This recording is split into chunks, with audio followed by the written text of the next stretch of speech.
दोस्तों जरा सोचिए। भीड़ भाड़ वाला रेलवे स्टेशन पर एक छोटी सी बच्ची जमीन पर बैठी है। उसके हाथों में पॉलिश का डिब्बा है, आंखों में मासूमियत और पैरों में टूटी फूटी चप्पल। वो हर आने जाने वाले से गुजारिश कर रही है, साहब जूते पॉलिश करा लो, सिर्फ RS5 लगेंगे। लेकिन लोग उसे ऐसे देख रहे हैं जैसे वह कोई इंसान नहीं, बस एक बोझ हो। कुछ लोग उसे दुत्कारते हैं, कुछ बिना सुने आगे बढ़ जाते हैं, मगर बच्ची हर ठोकर खाकर भी मुस्कुराने की कोशिश करती है। एक दिन उसी स्टेशन पर एक बड़ा आदमी सूट बूट पहने हुए अपनी फॉर्च्यूनर कार से उतरता है। जब वह बच्ची उसे देखती है तो सोचती है, यह तो कोई बड़ा आदमी है, अगर इसके जूते पॉलिश करूंगी तो अच्छे पैसे मिलेंगे। यह सोचकर वह बच्ची उस आदमी से कहती है, साहब आपके जूते पॉलिश कर दूं, सिर्फ RS5 दे देना। जब वह आदमी उस बच्ची को देखता है तो उसे देखकर हैरान रह जाता है और कहता है, बेटी, तू यह कहे कि वह आदमी उस बच्ची को गले लगाकर रोने लगता है। जी है दोस्तों, यह बच्ची उसी आदमी की अपनी सगी बेटी होती है।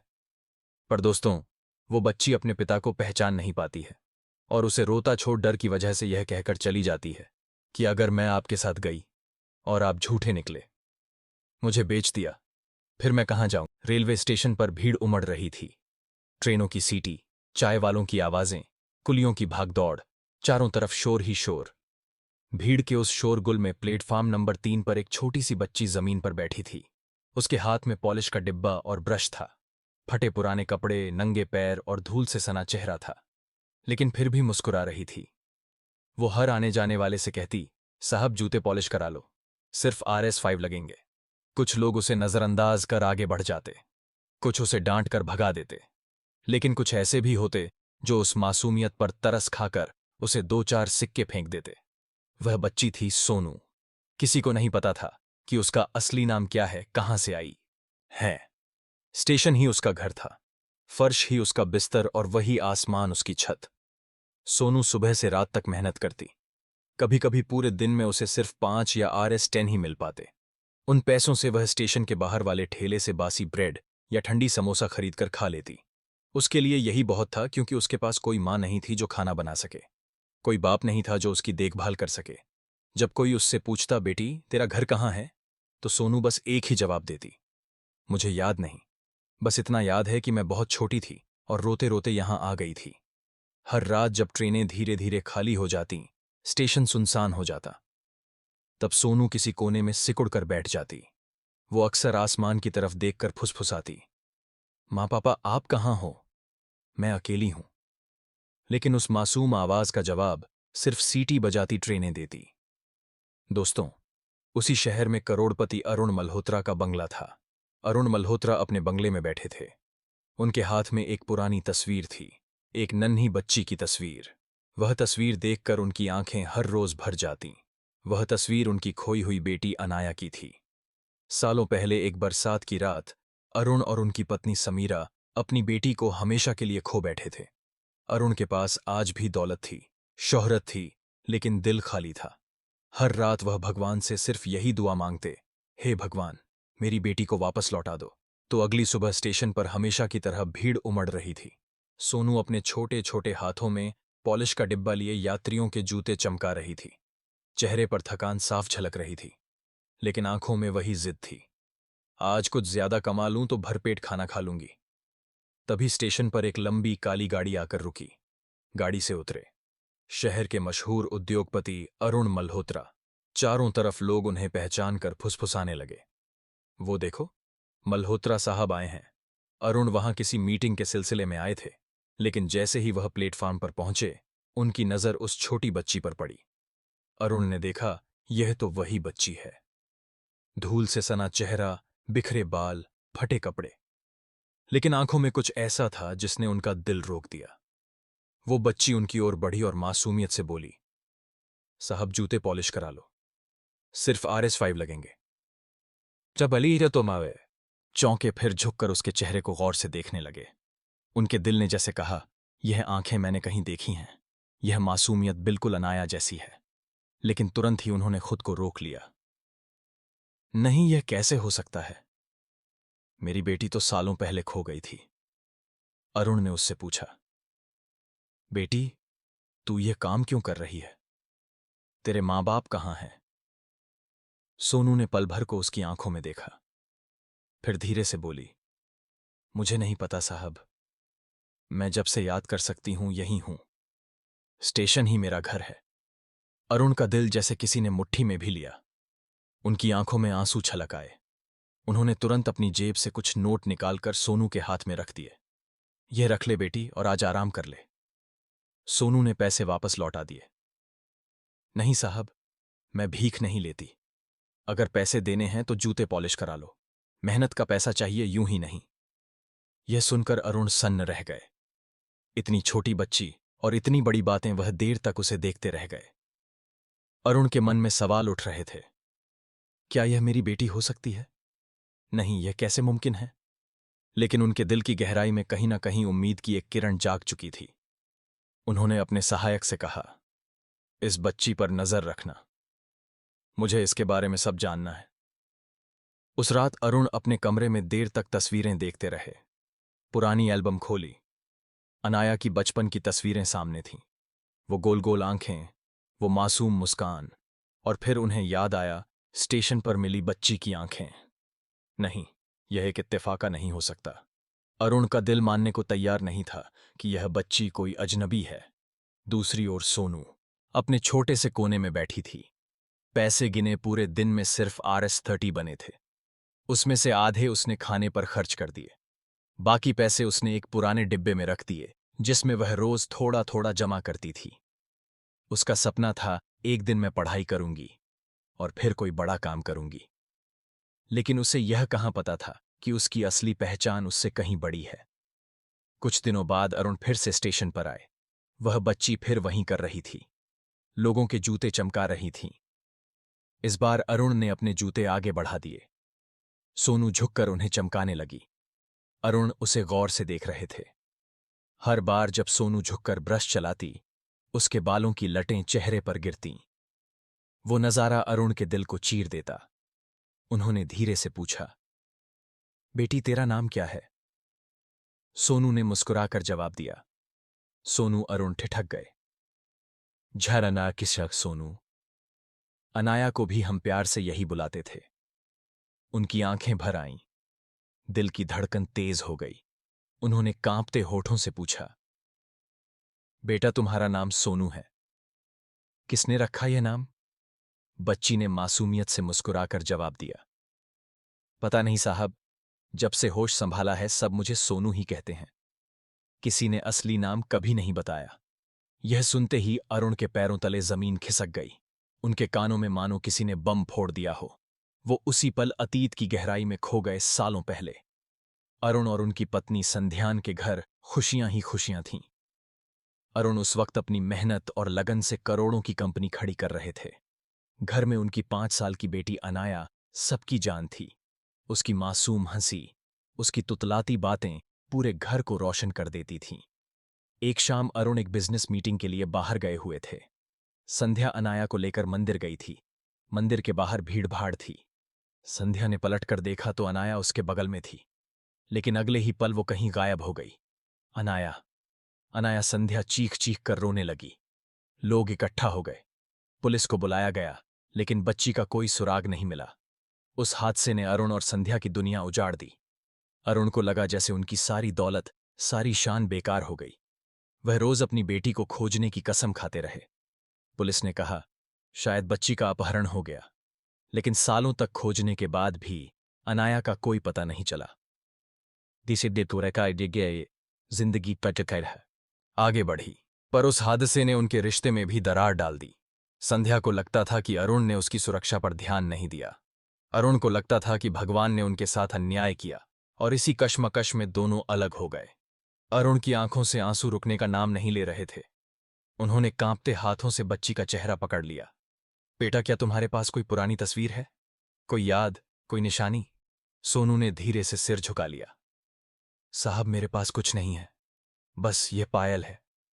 ये मेरे पैरों में बचपन से है, किसी ने कभी उतारी नहीं। अरुण ने तुरंत उसके पैर देखे। जैसे ही नजर पड़ी उनका दिल थम गया। वो वही चांदी की पायलट थी जो उन्होंने अपनी बेटी अनाया के पहले जन्मदिन पर खुद बनवाकर पहनाई थी। उनकी सांसें थम गईं, आंखें चौड़ी हो गईं। दिल जैसे सीने से बाहर निकलने को था। हे भगवान, यह मेरी अनाया है।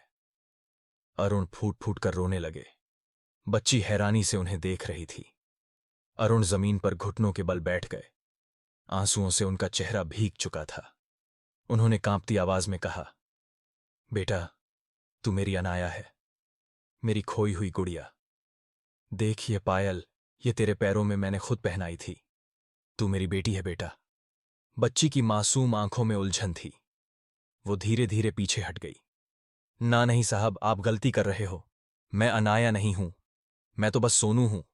रेल के डिब्बों में जूते चमकाकर ही पेट भरती हूं। मेरी तो कोई मां बाप भी नहीं है। यह सुनते ही अरुण का दिल और भी टूट गया। उन्होंने हाथ जोड़कर कहा, बेटा, तू मुझे पहचान नहीं रही, लेकिन मैं तुझे अपनी रग रग से पहचानता हूं। तेरे चेहरे की हर मासूमियत मेरी आंखों में बसी हुई है।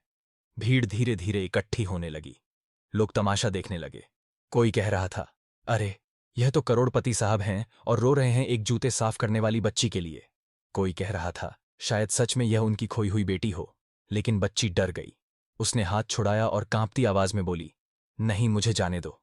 आप भी सब जैसे हो। पहले सब प्यार जताते हैं, फिर मारते पीटते हैं।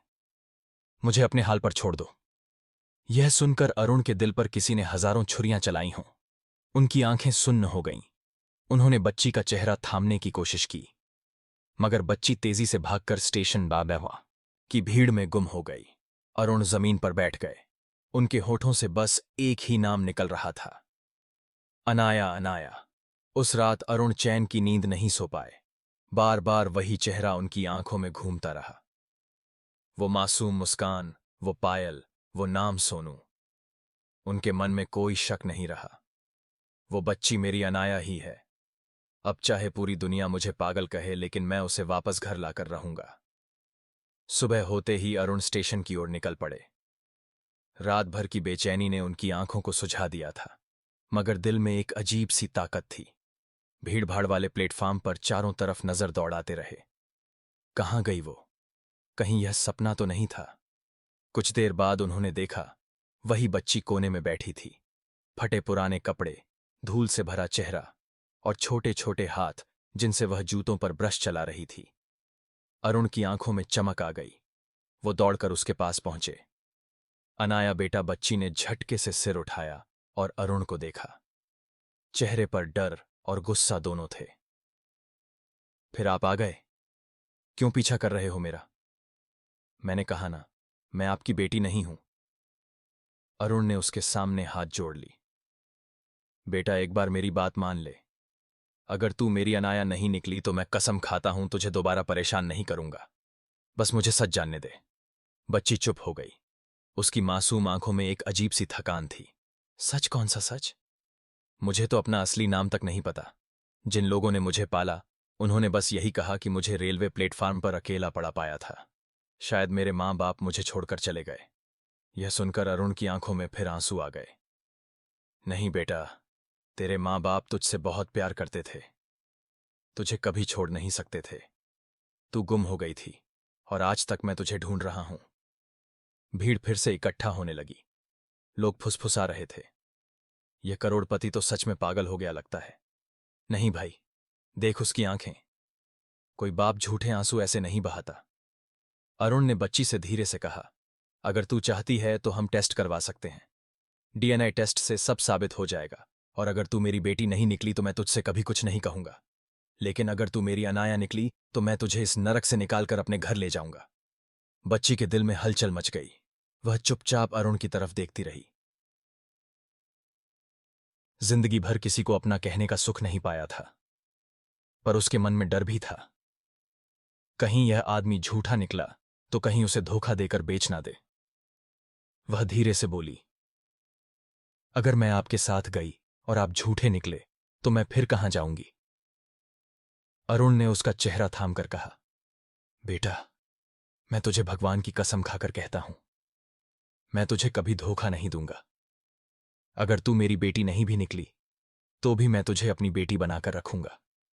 यह सुनते ही बच्ची की आंखें भर आईं। उसने जिंदगी में पहली बार किसी की आवाज में सच्चाई और दर्द महसूस किया।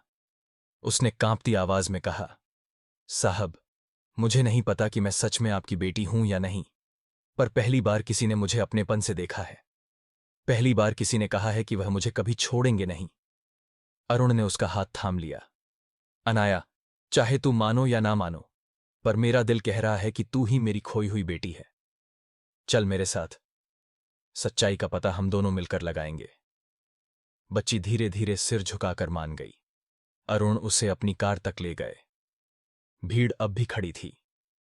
कुछ लोग दुआएं दे रहे थे, कुछ शक की निगाह से देख रहे थे। कार में बैठते ही बच्ची खिड़की से बाहर देखने लगी। उसकी आंखों में डर भी था और एक अजीब सी उम्मीद भी। रास्ते भर अरुण उसे देखते रहे। उनकी आंखों में सिर्फ एक ही ख्वाहिश थी, जल्द से जल्द यह साबित हो जाए कि वह सच में उनकी अनाया है।